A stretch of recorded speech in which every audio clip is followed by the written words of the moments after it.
Mi nombre es Camila Gantiva, estudiante de la Facultad de Derecho de la Universidad Sergio Arboleda, y este es mi trabajo de introducción a la filosofía.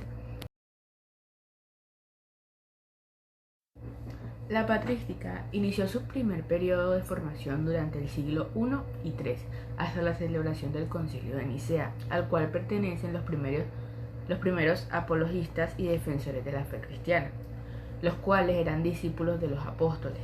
Este primer periodo de la patrística se llevó a cabo tanto en las culturas de Oriente, Grecia, como de Occidente, Roma, cada uno con importantes representantes de la fe cristiana. Luego devino un segundo periodo de auge que abarcó hasta el siglo V. Durante esta época, los padres de la Iglesia adaptaron los pensamientos de la filosofía griega a las creencias cristianas. Sus principales exponentes fueron Tertuliano, Clemente de Alejandría y Orígenes. Durante el primer siglo de existencia del cristianismo, los escritos de la nueva religión se centraron en la predicación y vida de Cristo, los evangelios, en la parusia o nueva venida de Cristo, a los diferentes apocalipsis, de los que solo uno fue admitido como canónico, y en instrucciones que los predicadores daban a las comunidades cristianas a partir de los problemas concretos. Surgían en ellas las cartas. Las doctrinas cristianas tenían en ese momento escasa elaboración filosófica, a pesar de que pueden encontrarse muchos elementos en la doctrina cristiana que proceden de cultura helenística, y por tanto, al menos en parte de la filosofía. A partir del siglo II, el cristianismo necesitó ir precisando sus doctrinas y exponerlas en lenguaje filosófico que las hiciera más aceptable para la cultura romana. En este cambio influyó la extensión del cristianismo a las clases altas, que habían sido educadas en la filosofía. La progresiva organización y jerarquización de la Iglesia, que comenzó a determinar que era ortodoxo y que no lo era, y para ello necesitaba emplear una terminología más técnica que la que se encontraba en los textos del primer siglo, recurrieron para ello al vocabulario filosófico. Y el haber sido atacadas sus doctrinas desde el campo de la filosofía, lo cual obligaba a que la refutación cristiana de esos ataques adoptaran también el lenguaje filosófico. A los escritos de esa época, a través de los cuales se va estableciendo poco a poco la doctrina y la teología cristiana, se los conoce como patrística. En los primeros tiempos de la patrística encontramos autores que rechazan por completo la filosofía, junto a otros que intentan hacer compatibles las doctrinas cristianas y las filosóficas. Esta última fue la tendencia que finalmente se impuso, sobre todo tras convertirse el cristianismo en la religión oficial del imperio. La obra de San Agustín se considera la cúspide de esta integración de cristianos y filosofía, de cristianismo y filosofía.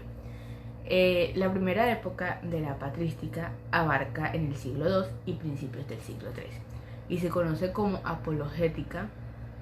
Se trata de un periodo poco relevante filosóficamente, en el que los escritos cristianos son fundamentalmente breves apologías que consisten sobre todo en alegatos jurídicos a favor del derecho de los cristianos a practicar su religión. Estos escritos son la reacción del cristianismo a las diferentes persecuciones y a menudo van dirigidos al emperador o a otras autoridades. En las apologías, el cristianismo se justifica y establece una relación con otras religiones o doctrinas, incluyendo las filosóficas. Encontraremos en este periodo distintas posturas ante la filosofía. Algunos autores la rechazan de plano, como Tertuliano, quien no solo condenó la filosofía griega, sino que consideró que lo valioso de la verdad cristiana era precisamente su incomprensibilidad y su absurdidad, declarando que la muerte del Hijo de Dios es creíble porque es contradictoria y su resurrección es cierta porque es imposible. Postura esta que suele resumirse en el credo de Quia Absurdum, y que poco más tarde fue declarada herética por la Iglesia. La postura mayoritaria fue la de considerar que la fe y la razón no eran incompatibles y que incluso eran complementarias. El primer representante de esta tendencia fue San Justino, que estableció en la escuela de Roma y que había recibido una amplia enseñanza filosófica antes de su conversión al cristianismo. Tras la conversión, en lugar de renunciar a dicha formación, la puso al servicio del cristianismo, partiendo del supuesto de la filosofía griega en realidad derivada del judaísmo, afirmando expresamente que Platón había partido de Moisés. San Justino estudió sobre todo a Platón y a los estoicos, inaugurando así una larga tradición que hizo concluir el platonismo y neoplatonismo y el estoicismo con el cristianismo, modificando tanto las doctrinas cristianas como la interpretación de estos filósofos. Otros autores, sin afirmar que filosofía y cristianismo fuesen incompatibles, hacían más hincapié en la dependencia de la filosofía respecto a la religión y en la incapacidad de la filosofía para alcanzar la verdad por sí misma. Por ejemplo, San Ireneo en su ataque al movimiento gnóstico advertía contra la especulación de sí misma, es decir, sin la revelación que conduce a errores capitales. Sin discípulo San Hipólito atacó también a los gnósticos, recalcando que los errores tanto de estos como del resto de herejías no procedían del mismo cristianismo, sino de su mezcla con la filosofía griega. El siguiente periodo, que abarcaría desde el siglo III hasta mediados del siglo V, se conoce como patrística media, en el momento en el que realmente se elabora una filosofía cristiana, y en esta época domina por tanto la convicción de que el pensamiento grecorromano y la doctrina cristiana pueden compatibilizarse. En esta línea destacó la escuela de la Alejandría con San Clemente a la cabeza, quien consideró que la filosofía era el cristianismo como la parte al todo. Así, del mismo modo que Dios se reveló a los judíos, se habían relegado también parcialmente a los sabios griegos con objeto de prepararlos para la fe.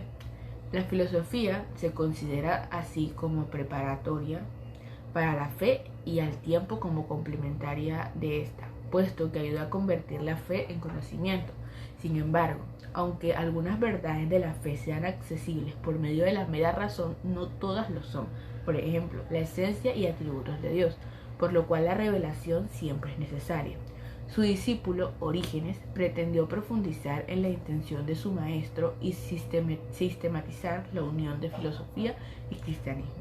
Partiendo del platonismo, Orígenes era el pensador cristiano más prolífico y de mayor rigor filosófico, anterior a San Agustín, pero su doctrina fue condenada como herética. Identificó a Dios como el Uno, afirmó que trascendencia el ser que había creado el mundo por necesidad. El logos o verbo contiene todas las ideas y actúa de mediador entre Dios y las criaturas, siendo Él quien crea directamente las cosas. Si Dios lo hiciese, entonces actuaría y ya no sería totalmente inmutable y trascendente. El destino de todas las almas es reunirse con el último principio del que proceden. Es decir, con Dios. Orígenes creía que ningún ser espiritual podía tener otro destino así. Incluso los malvados, incluyendo el mismísimo diablo, se purificarían para alcanzar más tarde o más temprano la unión con Dios. Como puede verse, estas doctrinas no coinciden con la doctrina católica oficial acerca de la Trinidad, ya que subordina el Hijo al Padre. Niegan la existencia de un infierno eterno, por lo que fueron consideradas heréticas. El parecido de la doctrina de Orígenes con el neoplatonismo salta a la vista. Este parecido probablemente se deba a que Orígenes estudió filosofía con Amonio Sacas, que fue también maestro de Plotino, y no a una influencia directa de Plotino. Muy improbable teniendo en cuenta la diferencia de edad. El punto de inflexión definitivo para estos debates lo supuso la obra de San Agustín, quien fusionó el cristianismo con la filosofía y especialmente la neoplatónica y creó la base de toda la teología cristiana posterior. La escolástica. La escolástica fue la corriente teológico-filosófica predominante del pensamiento medieval, tras la patrística de la antigüedad tardía, y se basó en la coordinación entre fe y razón, que en cualquier caso siempre suponía una clara subordinación de la razón y la fe. Predominó en la escuela catedralicia y en los estudios generales que dieron lugar a las universidades medievales europeas, en especial entre mediados del siglo XIV y mediados del XV. Su formación fue, sin embargo, heterogénea, ya que acogió en su seno corrientes filosóficas no solo grecolatinas, sino también árabes y judaicas. Esto incentivó en ese tiempo una fundamental preocupación por consolidar grandes sistemas sin contradicción interna que asimilasen toda la tradición filosófica clásica. Por otra parte, se ha señalado en la escolástica una excesiva dependencia del argumento de autoridad y un descuido de las ciencias y el empirismo, pero la escolástica también es un método de trabajo intelectual. Todo pensamiento debía someterse al principio de autoridades y la enseñanza podía limitarse en principio a la reiteración de los textos clásicos y sobre todo de la Biblia, principal fuente de conocimiento. A pesar de ello, la escolástica incentivó el razonamiento y la especulación, pues suponía adaptarse a un riguroso sistema lógico y su estructurado esquema del discurso que debía ser capaz de exponerse y refutaciones y preparaciones diferentes.